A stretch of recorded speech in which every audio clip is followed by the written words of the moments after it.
Before the wedding, Sophia and I made an appointment to travel to the snowy mountains. On the way, Sophia left me halfway up the mountain in order to take the dog of her childhood sweetheart to the hospital. When the avalanche occurred, she was busy helping her childhood sweetheart deliver the dog's puppies. I called Sophia countless times, but she hung up on me every time. It was not until a mountain climber found me and sent me to the hospital. I begged him to make one last call to Sophia. Her extremely impatient tone almost burst through the phone. Tell him, if he wants to die, he should do it sooner. Stop babbling here, I don't have time to listen. Before entering the operating room, I completely gave up hope. After waking up, I cancelled the wedding banquet that I had prepared. Julian, why did you cancel the wedding banquet? Do you know how hard Ethan worked to select these dishes? On the other end of the phone, Sophia's anger seemed as if she wanted to burn me to the ground at that moment. I had my legs broken by the avalanche last night. I can't have the wedding.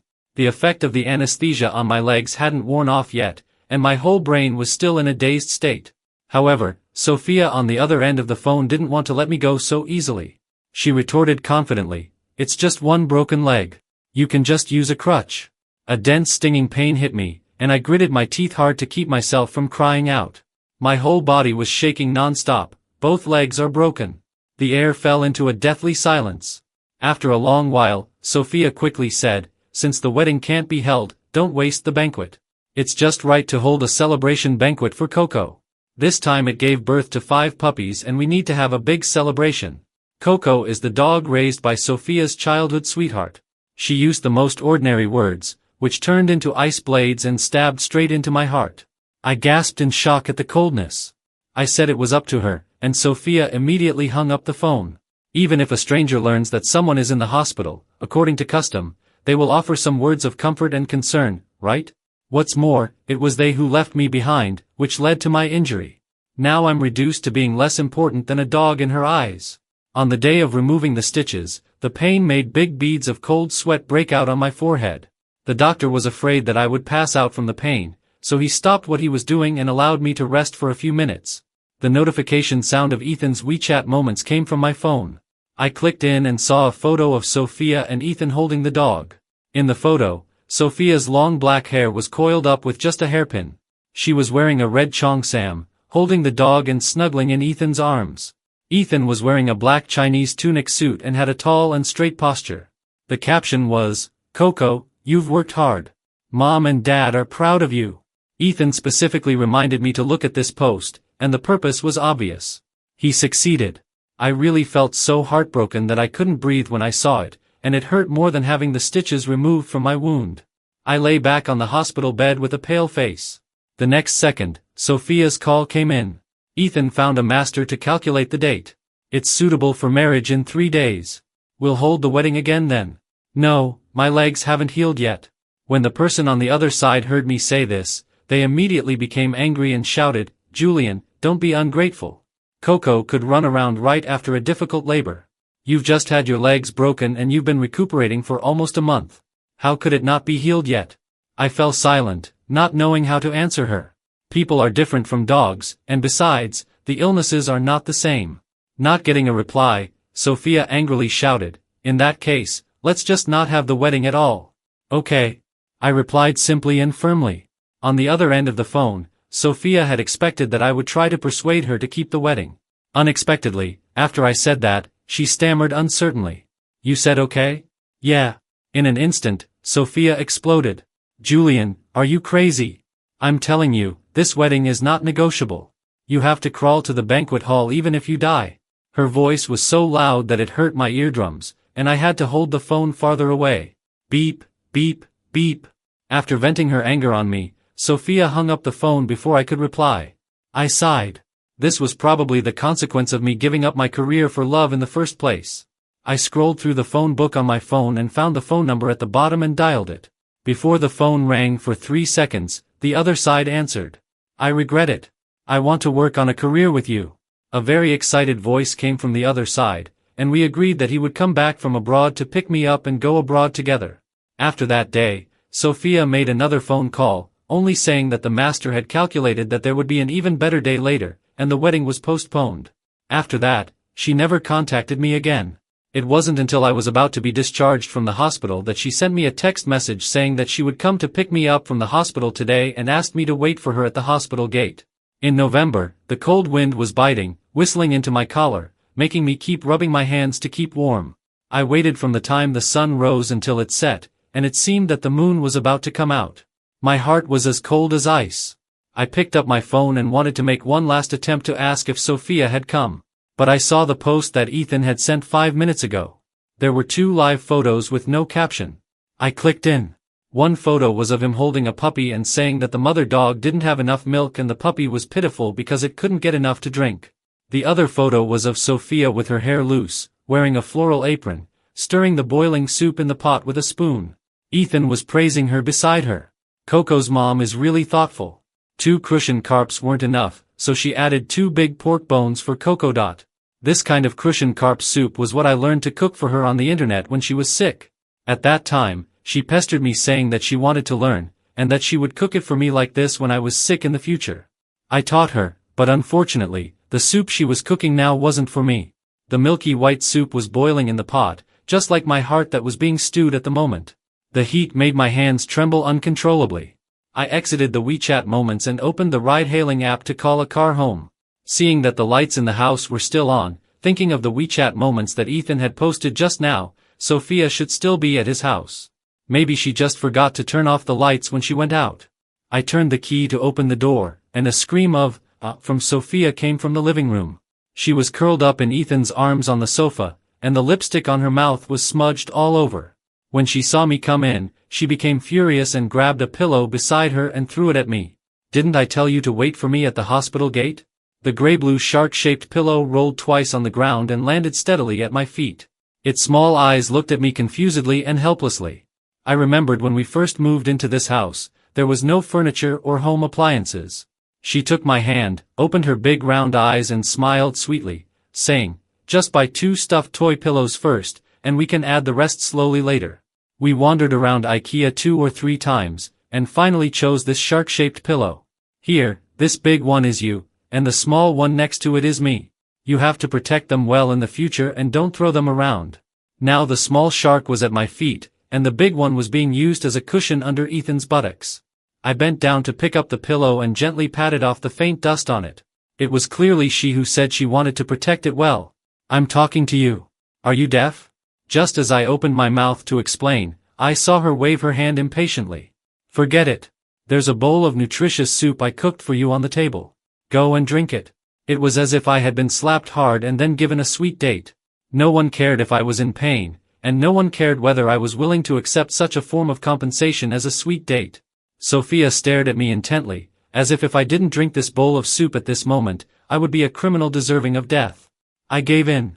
It was worth it if I could get through this last night peacefully by drinking it.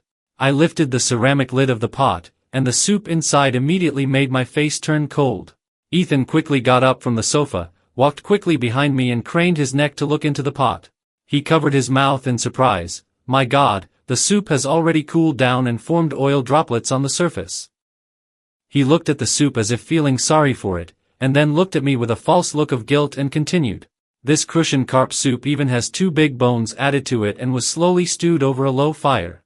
Coco really couldn't drink that much, so we thought of leaving a portion for you, Julian, to nourish your body. But this, sigh. If you think it's a pity, then you can drink it." I casually pushed the soup towards his hand. They were really being too insulting. They actually gave me the food that was meant for the dog. What's more, it was a lactation soup. Seeing that my face darkened, Ethan straightened up and leaned in front of me, smiling and saying, "Julian, you're not angry, are you?" At this moment, I wished I could tear him into pieces. But he continued to provoke me and talked on and on. This soup was made by Sophia herself. It would be a pity not to drink it and waste her good intentions. A smug smile appeared on Ethan's face. I clenched my fists and suppressed the urge to punch him down. Sophia frowned impatiently. "Julian, it's just that the soup is a bit cold. If you want to drink it, drink it. If not, get out of here as soon as possible." Hearing this, Ethan tilted his head and echoed in my ear, "Did you hear that? If you want to drink it, hurry up. If not, get lost." His extremely arrogant and provocative attitude completely enraged me. Whoosh! I picked up the ceramic pot and poured the soup on Ethan. The congealed oil clung tightly to Ethan's collar, and the cold soup dripped down from the chest of Ethan's coat along the hem, tick-tock, onto the log-colored anti-wood board tiles. Sophia shouted at me in a hurry, "Julian, are you crazy?" She stepped forward and pushed me aside. The ceramic pot shattered on the ground as it hit, and my hand landed less than 5 centimeters away from the ceramic fragments. A slight, tingling pain came from the place where the steel plate was inserted in my leg. It was as if being gnawed at by ants densely, and the pain made the blue veins on my hand bulge. Enduring the discomfort, I got up and saw Sophia coming out with a towel, wanting to wipe Ethan's clothes. He gave me a smile, then pinched a corner of the towel with his fingers. "Sophia, isn't this Julian's face towel? How can it be used again if it gets stained with oil stains?" A trace of embarrassment flashed across Sophia's face, and then she said straightforwardly, "It's okay. Anyway, Julian doesn't care about these things.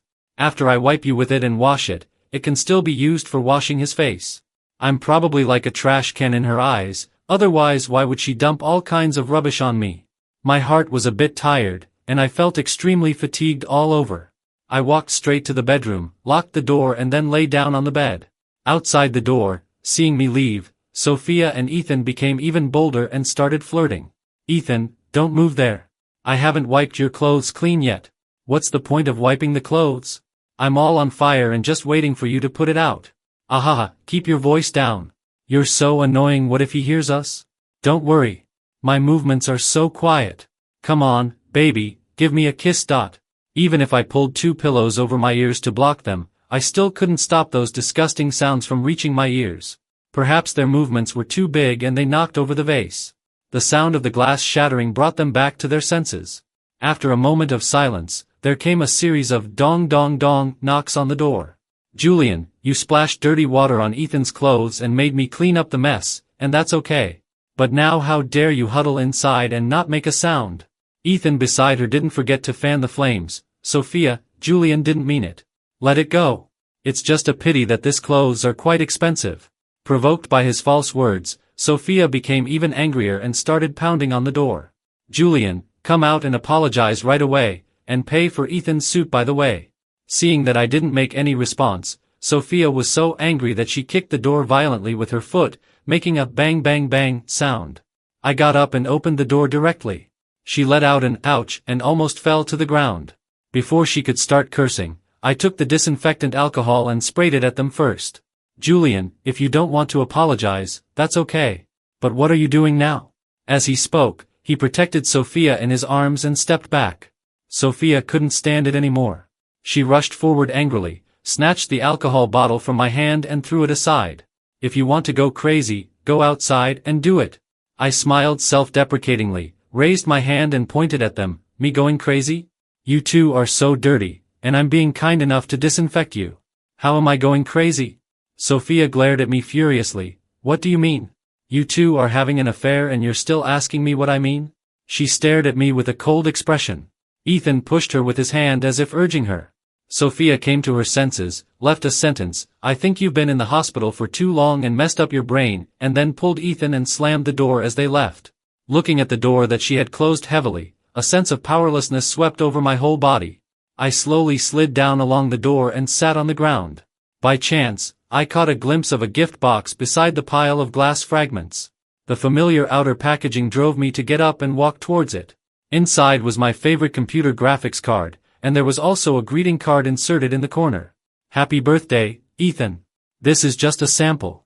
I've covered the whole room in Chushan Villa with this graphics card for you." I almost couldn't hold the box steady, so I had to put it back on the spot first and lie down on the sofa myself to take a break. This graphics card was something I often talked about wanting since I started my business with Sophia. At that time, we were short of money, and I couldn't bear to buy it. She said that when we made a lot of money in the future, she would buy a whole room full of these for me on my birthday. Until the company became more and more prosperous, Sophia became busier and busier. I stepped back to a secondary position and worked as a purchaser in the company, and this promise was never fulfilled. I stared straight at the clock on the wall. Time really flies. There are only 20 minutes left until my birthday. She did buy a room full of graphics cards, but they weren't for me. Ding dong. Ethan sent me a few pictures. He was only wearing a pair of black boxer shorts with lace trim, and he was hugging Sophia, who was dressed way too skimpily, with one hand. I zoomed in and took a closer look. This set of clothes was the one I bought for her before. At that time, she blushed shyly and said, "This is too sheer. I won't wear it for you to see." But in a turn of events, Sophia was now wearing this outfit and fooling around with Ethan. I tried my best to suppress the anger that was about to burst out from my throat. At this time, Ethan sent me a video. The picture was too dark to see clearly, but the audio was full of lustful sounds as if they were about to rush out from the screen in front of me. I couldn't hold back anymore. With red eyes, I smashed my phone hard at the couple photo that we took together on the wall. The morning light was dim. I didn't sleep all night. I sat on the sofa and quietly watched the clock turn to 7 o'clock. At 7:30, the sound of the key being inserted into the lock hole and unlocking started. When Sophia opened the door and saw me with a full beard and a desolate look all over, she stumbled in fright. "Aren't you going to wash up and go to work at this hour? Do you want me to ask the HR department to issue you a fine?" I slowly turned my head, opened my dry and cracked lips. "I'm resigning on my own. I don't want to work in the company anymore." She was extremely surprised and stood there stunned for a while before continuing to speak. "Julian, you've known about my relationship with Ethan, my good friend, for a long time. Now I'm warning you, enough is enough. I'm serious." After hearing what I said, Sophia put her hands on her hips and laughed out of anger. She pointed at me. "Very well. This is what you said. You can resign, but the company has a rule that an employee who submits a resignation must wait until a new person is recruited within a month before they can leave." In an instant, all the words she couldn't wait to say were like knives that pierced my heart with great precision. I could only nod bitterly and say, "Okay." I don't know what was wrong, but after hearing my answer, Sophia became even angrier and threatened me. "I think I'll let Ethan take over your job. You only have 3 days to teach him. If you don't teach him well, you won't be able to leave." "Fine." After getting my affirmative answer, Sophia turned around, gave me a fierce glare and slammed the door as she left. She was very quick. As soon as I walked into the office, I saw Ethan sitting at my desk. Ethan propped his chin with one hand and provoked me playfully. Sophia said that in order for me to take over as soon as possible, she specially arranged for me to sit here. "Julian, you won't mind, will you?" The colleague sitting opposite me stiffly raised his eyes to look at me and blinked his eyes, signaling me to bear it. After all, since Ethan parachuted into the company as a secretary while I was in the hospital, even the dogs in the company would avoid him when they saw him, for fear that he would find an excuse to fire them if he wasn't happy. He has already fired more than a dozen veteran employees, and the remaining people are all in a state of inexplicable panic and dare not offend him. This was also what the front desk customer service kindly reminded me of when I first arrived at the company this morning. Seeing me standing there in a daze, Ethan deliberately turned the computer screen towards me for me to see. "Julian, the profile picture of your work account isn't very nice. I've changed it to a new one for you. What do you think of this one?" The previous profile picture of the account was a couple photo of me and Sophia where we were lightly kissing. Now he has replaced it with a picture of a rural local dog. I clenched my fists and gritted my teeth and said, "How did you know the password of my account?" Ethan raised his eyebrows and gave me a contemptuous smile. The answer was obvious. I angrily pulled open the door of the office and took the elevator towards the president's office. The door of Sophia's office was tightly closed, and only the secretary assistant was allowed to go in and pass on the message. Even I wasn't allowed to go in. Looking at the door that used to be always open for me, at this moment, it was so tightly closed that not a single ray of light could get through. In an instant, I had an epiphany. Even if I burst in now, or if I called Sophia out, she wouldn't stand on my side, so there was no point in looking for her. I went back to the door of the procurement office. I changed my original idea and decided to just focus on teaching Ethan well and getting through these 3 days. When he said my voice was too low, I asked a runner to buy a small microphone. When he said he couldn't understand the backstage system, I copied each item into a notebook and annotated what it was for. Finally, after I had finished explaining most of the work content, I looked down and saw that he was holding his phone and smiling with a lewd expression. I was curious, so I quietly walked beside him and glanced sideways at his phone screen. There were dense conversations and interactions on it, all of which were Sophia and him flirting. As for his lewd smile, it was because Sophia had sent him high-definition private photos. Just thinking that I wasn't allowed to enter the president's office earlier because Sophia was inside taking such things made me feel physically uncomfortable. Suppressing the urge to vomit, I straightened my face and said to Ethan, "Did you understand everything I just said?" "Yeah, I got it. He was too lazy to even lift his eyelids and just perfunctorily tapped on the screen to send the message while speaking. Seeing Ethan like this, even if I taught him, he wouldn't do the work seriously. How could such a person be in the position of purchasing director? Without caring about anything else, I threw down the pen in my hand and rushed straight to the president's office. This time, the door was open. After Sophia listened to my accusation, she smiled softly and retorted, "Aren't all these things because you, as the master, didn't do a good job? If you can't teach your apprentice well, you should reflect on whether you taught properly, instead of blaming the apprentice for not working hard. Just like you always question the relationship between me and Ethan, haven't you ever thought about whether there's something you didn't do well?" Not only did I not get understood, but I was also verbally abused in a manipulative way. My shoulders drooped, and I was so choked up in my throat that I couldn't say a word. It felt as if all the sadness and disappointment in the world were rushing towards me. When Ethan saw me come back in a disheartened state, he crossed his arms and said disdainfully, "What's the use of tattling? I think you should just stay put these 3 days. Anyway, I almost know all your work content." I looked up at him. He had the air of a street ruffian, and he looked unreliable no matter how I looked at him. Yet Sophia liked him. Now that I thought about it, if the emperor isn't in a hurry, there's no use for me, the eunuch, to be anxious to death. I let out a long sigh of frustration and decided to do as Ethan said. In the blink of an eye, 3 days passed, and Sophia called both me and Ethan into the president's office. She asked me seriously, "Are you sure you've taught Ethan everything?" Her tone was more like an interrogation than an inquiry. I nodded irritably and replied, "Yes, I have." Sophia cast a suspicious look at Ethan. He smiled and assured her repeatedly that he knew everything and was confident that he could take over all my work. Sophia's face immediately softened, just like the winter ice melting instantly when it meets the warm sun. I felt like a third wheel standing there, as if I shouldn't be there at all. Sophia was so happy that she clapped her hands in succession. "That's great. From today on, Ethan, you are the purchasing director of the company." Hearing this, the bitterness in my heart welled up. Back then, I had to go through a 6-month probation period to become a purchaser, and I worked hard for 3 years to be promoted to the position of purchasing director. Now Ethan could step into my current position effortlessly. It was really ironic. As she spoke, she turned her gaze to me again. "Since you've handed over all the work in the company, sign this contract on the desk." I looked down and saw that it was a labor contract signed as a volunteer dog midwife. When I opened it, the job content included but was not limited to bathing the dog, cleaning up its feces, taking care of the puppies, making homemade dog nutrition meals, and checking whether the dog's milk was enough to feed the puppies, and so on. The most excessive thing was that all the above work was unpaid and voluntary. I was so angry that my whole body couldn't stop shaking. Sophia looked confident, certain that I would accept this unequal treaty for her sake. She added, "You know that it's really hard for Coco to raise 5 puppies alone. Just think of it as giving a helping hand. You won't have to do it once the puppies grow up." Ethan beside her pretended to persuade her and said, "Sophia, it's sudden for Julian to go from being the purchasing director to a dog nanny. He surely can't accept it. How about, just..."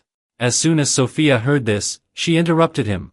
She pointed at me with a stern face and scolded, "If he doesn't want to work in the company, he expects me to support him at home and live off me. Doesn't he even go out and ask who I, Sophia, am?" I laughed self-deprecatingly. She actually thought that I left my job because I wanted to live off her.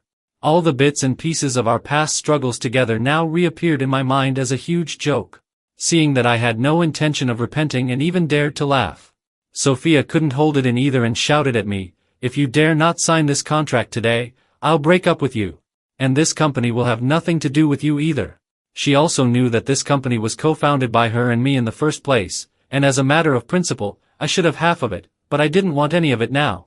I clenched my sleeves tightly and stared at her firmly. "Then let's break up." Sophia couldn't believe it and touched her ears. "What did you just say?" Ethan quickly stood up and took her hand, saying affectionately, "Julian just said he wants to break up with you, Sophia." The joy in his eyes couldn't be hidden.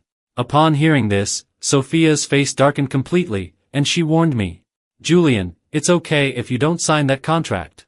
It's just that your leg injury hasn't healed yet, so it's good for you to go home and recuperate for a while. I'll pretend I didn't hear what you said about breaking up, but when you're at home recuperating, you still have to." "Sophia, I'm serious. I want to break up with you and also resign from the company." My words interrupted her delusion. She was so shocked that she couldn't close her mouth for a long time.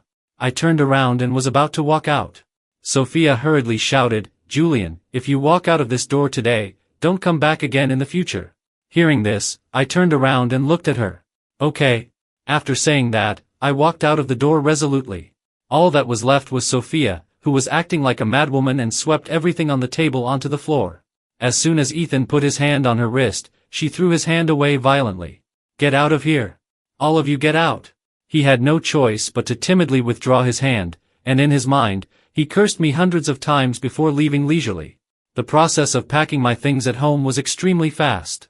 The house was full of things I bought for Sophia, and there were very few things that belonged to me. My brother had sent me a message earlier, right after I left the company, saying that he had something urgent to attend to and arranged for the most trustworthy person to pick me up in the community. After waiting downstairs with my suitcase for half an hour, a red Ferrari slowly stopped in front of me. With long black wavy hair, red lips, and wearing sunglasses, the woman unbuckled her seatbelt with one hand and got out of the car. The moment her high heels stepped on the ground, she took off the sunglasses on her face, and twirled the sunglasses legs in her hand. "Are you Julian?" I nodded. She reached out her hand to me and introduced herself. "Hello, I'm Daniel's sister, Luna. I happened to be on a business trip in Hongqing, and Daniel said he asked me to pick you up." Facing such a bright and flamboyant opposite sex for the first time, I inevitably felt a little nervous. After gently touching her hand, I quickly withdrew my hand as if I had been burned. This made her burst into laughter. "Ha, you're so innocent." I was about to look up and defend myself when I saw Sophia walking over, holding a dog leash in one hand and Ethan's hand in the other. The girl was happily interacting with the snow-white dog, and the man was standing beside them, watching quietly. The warm scene was like a thorn stuck in my heart, hurting me so much that I couldn't pull it out. When Sophia noticed me, my luggage had already been put in the car. "Julian, did you break up with me because you've hooked up with another rich woman?" As she spoke, she handed the dog leash to Ethan and then quickly walked up to Luna. "Miss, as someone who has been through it, I still want to remind you a few things. If he can abandon me and choose you just to live off you, one day in the future, he will abandon you for someone else or a greater temptation." I frowned and glanced at her. In her eyes, was I just a gigolo who lived off women? Was I someone who would stop at nothing to seek someone to support me? "I have nothing to do with you anymore, Miss Sophia." It's really not something that a company president should do to talk about others like this. When Sophia heard me say this, her eyes immediately turned red. "Julian, I didn't say anything when you cheated on me during our relationship. What right do you have to teach me what to do? You know very well who the one who cheated is. As for the rest, since we've already broken up, there's no need to drag things out any longer." My words were so firm that my chest was heaving violently as I spoke. Sophia felt guilty and didn't dare to look me in the eye. The forced smile on her face was also very fake. She reached out her hand to me, trying to pull me. "I misunderstood you, Julian." I moved aside to avoid her touch. She stiffened for a moment and then regained her normal expression and continued, "I can explain the misunderstanding about me and Ethan. But you have to believe that I love." Before Sophia could finish her words, she was interrupted by Ethan's scream from behind. "Ah, Coco, what's wrong with you?" As soon as she heard that something was wrong with Coco, she immediately turned around and rushed towards Ethan. The dog suddenly fainted, and Ethan said it needed to be taken to the animal hospital urgently. Sophia also anxiously agreed and said they had to go right away. She looked in my direction, left a word, "Wait for me," and then ran away with Ethan, holding the dog in their arms without looking back. Luna, who was sitting in the car, leisurely honked the horn twice. "Little brother, they've already walked far away. Why are you still looking? If you really can't let go, sister can also take you with me when I come to Hongqing next time." I bent down and shook my head at her. "No, let's go now." Before getting into the car, I took one last look at the place where I had sweet memories with Sophia. Goodbye, Hongqing. Goodbye, Sophia. In the blink of an eye, I've been abroad for almost 4 months. During this period, my brother and I went to Sri Lanka, Brazil, and Madagascar together. We visited most of the places in the world that are rich in gemstones. The video account we operated together also gained more than 1 million followers, and we had a group of loyal and reliable customers. The business kept growing larger and expanding more widely. I often traveled back and forth between various countries, but I never went back to Hongqing. One day, a supplier said that several sapphires with very high clarity had arrived. Since Daniel was busy and couldn't make it, I went to check the goods alone. Unexpectedly, I met a colleague from my previous company in China. After exchanging a few casual greetings, I went to deal with my business. Then, Sophia's call came in. Seeing the familiar phone number, I was first astonished as to why she would call me after such a long time. Then I thought it was ridiculous to think that, could she be calling to ask for a reconciliation? After much deliberation, I still hung up the phone. Unexpectedly, she sent me a text message. How do I operate the system of the company's procurement backstage? Seeing this somewhat abrupt message, I was also a bit confused. So I sent her the usage methods one by one according to my previous memory. Sophia didn't reply to the message but sent me a photo of herself with a big belly. The postscript said, "It's been 7 months. Can you come back and accompany me during childbirth?" Calculating the time of my last intimacy with her, it was exactly 7 months ago from now. That is to say, the child in her belly was mine.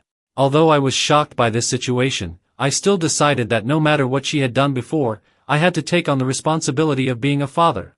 In a hurry, I told my brother that I had something to do and needed to go back to China, and then I bought the fastest flight back. When I urged the driver to step on the gas hard and reached the airport entrance, I suddenly received a text message from Ethan. It contained photos of him accompanying Sophia for the prenatal checkup, and there was also a voice message in which she said that the child in her belly was Ethan's. I was fooled again. When Sophia's call came in again, this time I answered it decisively. "Sophia, is this kind of thing fun for you? I hope you can take some responsibility for the child in your belly and don't randomly claim a father when there is already one." Before she could reply, I quickly hung up the phone and deleted all her contact information. I cancelled the plane ticket, and the originally clear sky started to rain. I couldn't get a taxi to the hotel I rented in Sri Lanka for a while. I could only be forced to stay outside the airport to take shelter from the rain. At this time, calls from Sophia's other phone numbers kept coming in. I hung up again and again, and she called again and again. Finally, I couldn't bear it anymore and answered the call. On the other end of the phone, Sophia said tearfully, "I'm sorry, Julian. I'm not pregnant. All of this is a lie I made up to get you back. It's all because I can't bear to part with you." I didn't say anything. She continued to cry, "I've missed you so much during the time you've been abroad. But Coco's health has been poor and it often goes to the hospital. I have to take care of the dog and deal with the company's affairs at the same time. I really didn't have time to contact you. Julian, you will understand me, right? In the past, because I loved her and felt sorry for her, whenever we quarreled and she said she was busy and tired, I would stop arguing and start to humbly please her. But now I understand that blindly tolerating can't win others' understanding. They will just treat you like a big fool. Just like Sophia treating me now. Julian, please don't stay silent, okay? Please comfort me." Hearing this, I was stunned for several seconds, as if the Sophia I first met was having a conversation with me from a distance. I composed myself and was about to speak. Luna drove and stopped at the drop-off point and shouted at me, "Little brother, you can't park here for a long time. Hurry up and get in." I replied with an "okay" and quickly hung up the phone and ran over. Sophia, who was on the other end of the phone, heard the female voice coming from the phone and angrily threw her phone to the ground. She shouted at the secretary, "Find a hospital and arrange a doctor. I want the child in my belly to be born prematurely. Also, help me book a flight ticket to Sri Lanka 2 months later." After going back, my brother saw that I looked like an eggplant beaten by frost and told me that I could go on a trip to relax during this period. Coincidentally, Luna also wanted to go for a walk, so she took me on a tour within Sri Lanka. When we came back from the trip, we met Sophia standing at the entrance of the hotel with a suitcase in her hand. As soon as she saw me, she immediately dropped the suitcase in her hand and pounced towards me. I sidestepped to avoid her, and she immediately pouted and complained with a dissatisfied look on her face, "I really know I was wrong. I shouldn't have ignored you because of Coco before. Now I promise I won't do it again, Julian. Luna rolled her eyes at her and casually dragged my suitcase to her side. "I'll take the things in first." I nodded and replied, "Okay." Sophia put on a fake smile on her face, "Julian, who is this sister? It doesn't matter to you who she is, does it?" My tone was too cold, and she didn't react for a moment. "Julian, what are you doing? Why are you being so mean to me?" After saying that, tears welled up in her eyes again, and she sobbed, "We started a business together and endured hardships together. We've gone through thick and thin. Why now that the company is getting better and better, you want to leave me? And you want to break up with me so heartlessly. I'm telling you now that I don't want to. Julian, I don't want to break up with you. Sophia cried and reached out her hand to hold me. I took several steps back and resisted, saying, Miss Sophia, I have already broken up with you. This is not appropriate. She was shocked by my answer, and then she cried even louder. I know you still care about what happened with Coco. But you don't know that when I was a child, I had a dog that accompanied me for more than 10 years and it was also named Coco. It died of illness. Until I met this dog that looks exactly like Coco, I couldn't help but regard it as Coco. I gave it the same name and poured all my love for Coco onto it. It's just because I lost Coco once and I can't bear to lose it a second time. You understand this feeling, right, Julian? Seeing her crying like this, my heart couldn't help but feel sorry for her, and I softened my tone a bit to persuade her. Sophia, we have no future together. I've let go, and you should also let go and move forward. She collapsed and shouted, I don't want to. I can't let go. Since you left the company, Ethan took over your job and embezzled all the company's public funds and the kickbacks from suppliers. Then I realized how important you were to the company and how selflessly you had contributed to me. My face turned cold. It turned out that it was because of Ethan's mischief that she remembered my goodness. Seeing that I was still unmoved, Sophia continued to play the emotional card of the company. Julian, Ethan fired all the key employees of the company. I offered 10 times the previous salary, but I still couldn't get them back. Now the company is on the verge of collapse. You don't want the company we founded with our own hands to be destroyed like this, do you? Come back, please. Just come back to the company and help me for the sake of our hard work, Julian. I glanced at her and said coldly, I poached those key employees. Sophia seemed to be struck by lightning and repeated blankly, you poached them? The look of disbelief and confusion in her eyes clearly said that how could I, a gigolo with a little ability, poach those key employees under her? I let out a soft laugh. It was me. After the confrontation that day, when Sophia left, she just said that she still loved me and wouldn't give up on me. I just thought she was unwilling and said it casually, and I didn't take it to heart. I went to buy gemstones with Luna as usual. Today, Luna wasn't feeling well because she was on her period and was resting in the car. I wanted to buy a bottle of water for her to relieve her discomfort. As soon as I got out of the car, I was surrounded by several big men. They knocked me out with a club and took me away. I sat up, holding the painful back of my head. Sophia ran to me in a hurry with a band-aid in her hand. Are you okay? She tore open the packaging of the band-aid and wanted to put it on my forehead. I was so scared that I quickly rolled off the bed to avoid her touch. Sophia angrily threw the band-aid on the bed and pointed at me, Julian, don't be ungrateful. The warm blood flowed down from my forehead, and I winced in pain while holding my head. She stared at me nervously and distressedly and complained, what are you doing? I just wanted to put a band-aid on you. Why did you kidnap me here? Sophia raised her eyebrows with an expression that said, you know what I mean. I sat in the place farthest from her in silence, showing a silent resistance. Until she got tired of standing and relaxed, I rushed towards the door in a hurry. As soon as I opened the door, I saw those big men who had kidnapped me before standing outside. Sophia sneered with a crooked mouth, looking like a devil who had fallen into hell. All the people outside are mine. Julian, you can't run away. Isn't it good to go back to China with me obediently, get married and have children? Seeing that I was clearly reluctant, she seemed to have triggered some kind of darkening mechanism. She started to approach me maniacally, Julian, you owe me a child, and you have to pay it back. I was completely at a loss.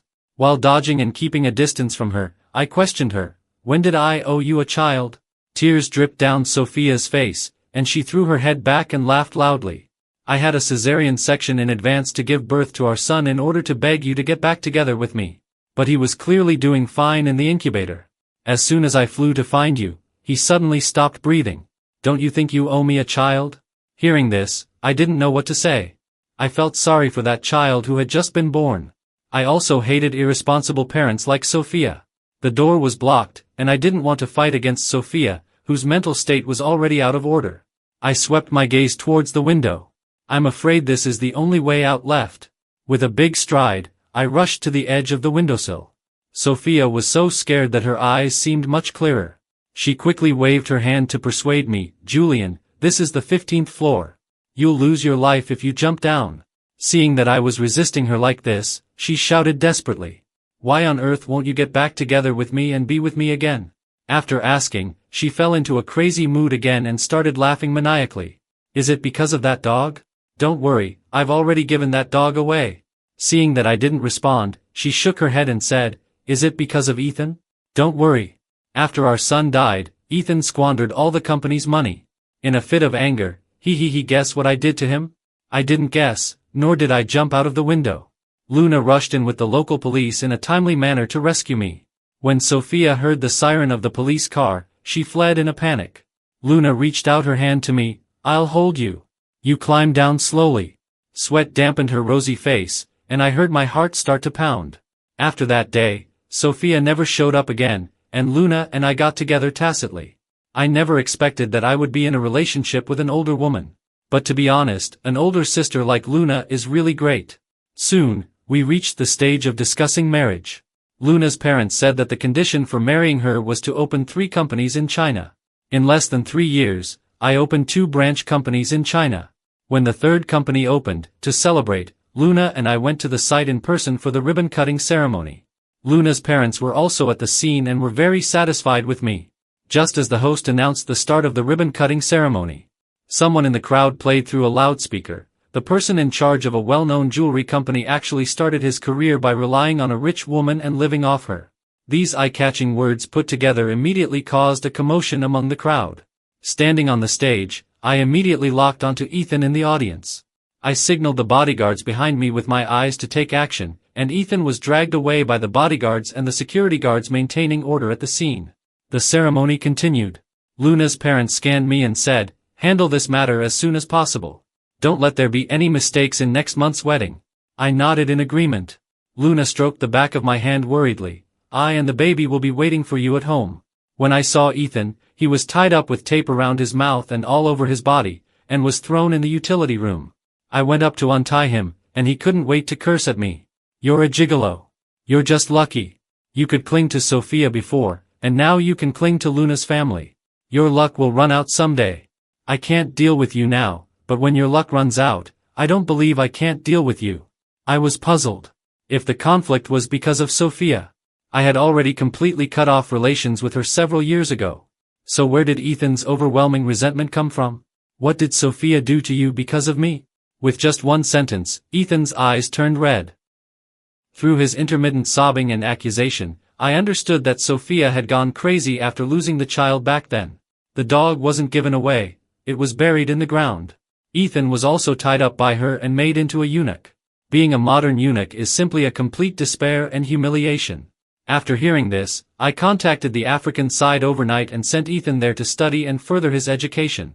If this potential risk couldn't be eliminated, the only option was to send him to a faraway place where he would never appear again, which was the best outcome. Luna and I had a successful wedding. When seeing off the guests at the hotel, I accidentally caught a glimpse of a loving and reluctant gaze in the corner. I told Luna that I had something to deal with. I accidentally met Sophia, who was dressed as a cleaning lady, at the door of the restroom. I hadn't seen her for a few years, and she looked incredibly old, like an old woman in her 50s. Just as I was about to open my mouth to ask, I heard a child bouncing over from behind and shouting, Mom. Sophia smiled embarrassedly. This is my son, Julian. Seeing my dark expression, Sophia immediately sent the little boy out to play. Then she explained to me, the time of conception was too close back then. I originally thought that child was Ethan's. But when he was found to have low sperm motility, I thought the child was yours. I really didn't mean to deceive you. I replied coldly, Sophia, I think it's very clear between you and me. There's no possibility for us anymore. I hope you can give up that idea. She tightly pinched the corner of her clothes and stammered. I know. After giving the warning, I was in a hurry to go back and accompany Luna, so I turned around and was about to leave. Then I heard Sophia ask anxiously behind me, Julian, if there hadn't been that dog and Ethan back then, you would have always loved me, right? I didn't look back and just said coldly, no. When Sophia heard my answer, she could barely stand up. The person behind her held her up steadily. Just as she was about to say thank you, the person covered her mouth and dragged her away. I'm not the person I used to be anymore. Since Sophia appeared in Hongqing with an adopted little boy, she has been under my surveillance. If she wants to take revenge on me decades later, I will definitely nip that in the bud. After all, reality is not a novel. I won't let the grudges of the older generation be passed on to the younger generation.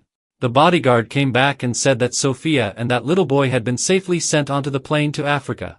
I nodded. I told the driver to drive back to the villa. That's where my family is, waiting for me to go home for dinner.